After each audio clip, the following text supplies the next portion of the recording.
அரசு பள்ளியின் தரத்தை பாருங்க. இது தனியார் பள்ளிக்கூட கட்டடம், பக்கத்தில் இருக்கிறது அரசு பள்ளி கட்டடம். எப்படி இருக்குதுன்னு பாருங்க.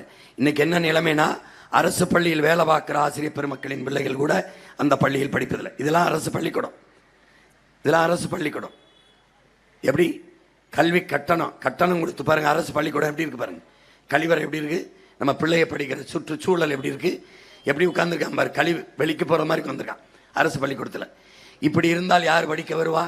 இதை தரம் உயர்த்தினால் தனியார் பள்ளிக்கு போற பிள்ளைகளின் எண்ணிக்கை குறைஞ்சிரும். தனியார் பள்ளிக்கு வருகிற வருவாய் குறைஞ்சிரும். வருவாய் குறைஞ்சா இவனுக்கு என்ன? அந்த பள்ளி கல்லூரியை நடத்துறவனே ஆட்சியில் இருக்கிறவன் தான் நடத்துறான். உங்களுக்கு புரியுதுன்னு நினைக்கிறேன். இவன் தான் அதை நடத்துறான். இதை தரம் உயர்த்திட்டா அந்த வருவாய் குறைந்துவிடும் என்பதற்காக அரசு கொடுக்க வேண்டிய கடமையில் இருந்து தவறுகிறான். கல்வியை கடன் வாங்கி படிக்கிற நிலைமைக்கு மாணவர்களை வைத்துவிட்டு ஒவ்வொரு தேர்தல் வரும்போதும் கல்வி கடனை தள்ளுபடி செய்கிறோம். இந்த அரசை என் அன்பு பிள்ளைகள் தள்ளுபடி செய்யணும். இவனை தள்ளுபடி செய்யணும். கல்வியை கொடுக்க வேண்டியது அரசின் கடன். அதை ஏன் என்னை கல்வியை கடன் வாங்கி படிக்க வைக்கிறாய்? கல்வியை கொடுக்க வேண்டியது அரசின் கடமை. அது மனித உரிமை, மானுட உரிமை. பாருங்க, இப்படி இருந்தா இவன் படிக்க வருவான். உன் பள்ளிக்கூடம் எப்படி இருக்கு? அவங்க செத்து பொணமானதை புதைச்ச கல்லறை எப்படி இருக்குன்னு பாத்துக்க. தெரியுதா? உன் படிப்பறை எப்படி இருக்கு? அவங்க இறந்த பிறகு படுத்திருக்கிற கடற்கரையில் கல்லறை எப்படி இருக்கு? முதல்ல இதை இந்த தரத்துக்கு உயர்த்திட்டு அதை அந்த தரத்துக்கு கொண்டு போகணும்.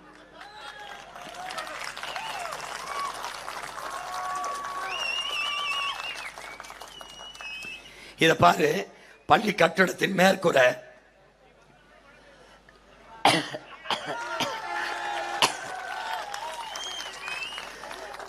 நல்லோர் பொருட்டு அப்பையன பெய்யும் மலைங்கிறான். அது மாதிரி வள்ளுவன் பேர் எனக்கு தெரியும்ல. அரசு வகுப்பறை பாரு. அரசு வகுப்பு மேற்கூரை இடிஞ்சு புள்ள தலையில விழுந்து சாகுறான். செத்தவனுக்கு எப்படிப்பட்ட கல்லறைன்னு ஒரு தடவை பாரு. இதுக்காகவாது இந்த அரசை ஒழிக்கணும்னு முடிவெடு. தயவு செய்து முடிவெடு. தயவு செய்து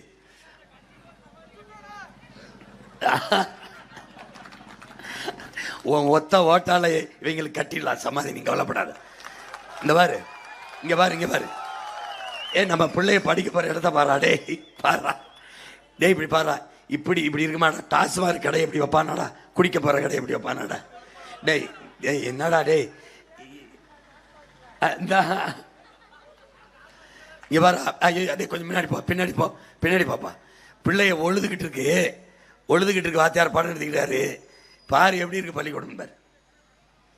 தம்பி, இதெல்லாம் எப்படிடா பார்த்துக்கிட்டு சைத்துக்கிட்டு படுத்தா உனக்கு தூக்கம் வருதாடா தம்பி? ஒழிச்சிடலாம்.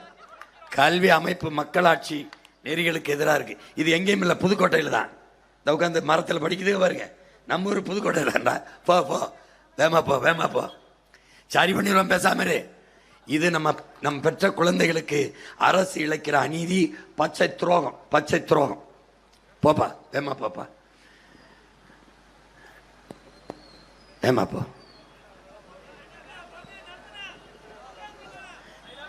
அது இல்லை, இது பெரிய செய்தி. அரை மணி நேரம் தான் அது. அதுக்குள்ள கொஞ்சம் இன்னும் முடிக்கணும். இப்போ என்ன செய்யறேன்னு நான் உனக்கு சுருக்கமாக விளங்க வச்சிடறேன். இப்போ உலக தரத்துக்கு நம்ம உயர்த்திடும். கட்டட அமைப்பு, பள்ளிக்கூடத்தை பசுஞ்சோலை பள்ளியா மாத்திடுறோம். பள்ளிக்கூடத்தையே பாரு, ஒரு சில மாதிரி பள்ளிக்கூடம் காட்டுறேன் பாரு. தரத்தை உயர்த்திடுறேன். நம்ம பள்ளிக்கூடம் பாரு, இந்த பாரு அரசு முத்திரையை பாரு, அதையே மாத்திரும். அரசு முத்திரை அதை மாத்திரும். பள்ளிக்கூடத்தை பூரா மாத்திரும். கற்பித்தல் முறையை மாத்திரும். கல்வி சுமை அல்ல சுகம்னு மாத்திரும். தரமான கல்வியை கொடுத்துறோம் நம்ம பிள்ளைகளுக்கு. சட்டத்தை கொண்டு வர எப்படி? அதான் நான் சொன்னல, பெற்றுக் கொடுங்கள் பிள்ளைகளை, கற்றுக் கொடுக்கிறோம். நாங்கள் 3 வயதில் கொண்டாந்து என்கிட்ட ஒப்படைச்சிடணும். அதுக்கப்புறம் நீ என்ன கேட்கக்கூடாது. அவன் என்ன படிக்கணுங்கிறது எனக்கும் அவனுக்குமானது. ஏன்னா பிள்ளை உன் வீட்டின் செல்வம் அல்ல, என் நாட்டின் செல்வம். அவன் என்ன படிக்கிறானோ அது. 1 ரூபா காசு சேர்க்க மாட்டேன் உன்ட்ட.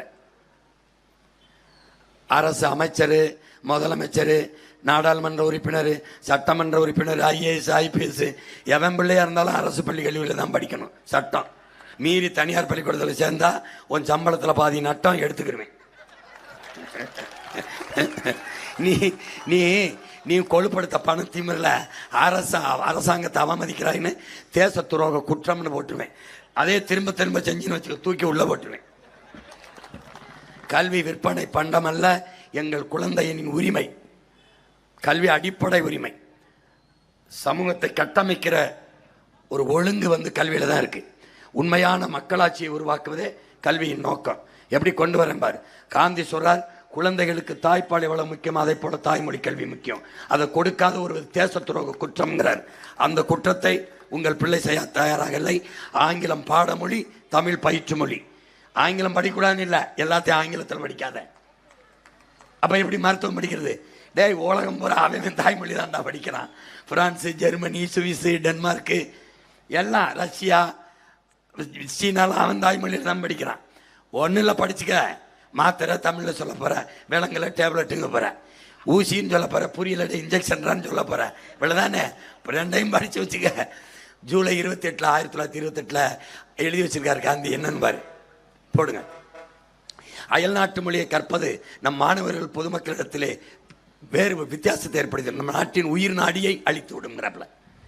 காந்தி வச்சே கேட்கல, நம்ம சொல்றதே கேட்க போறாங்க.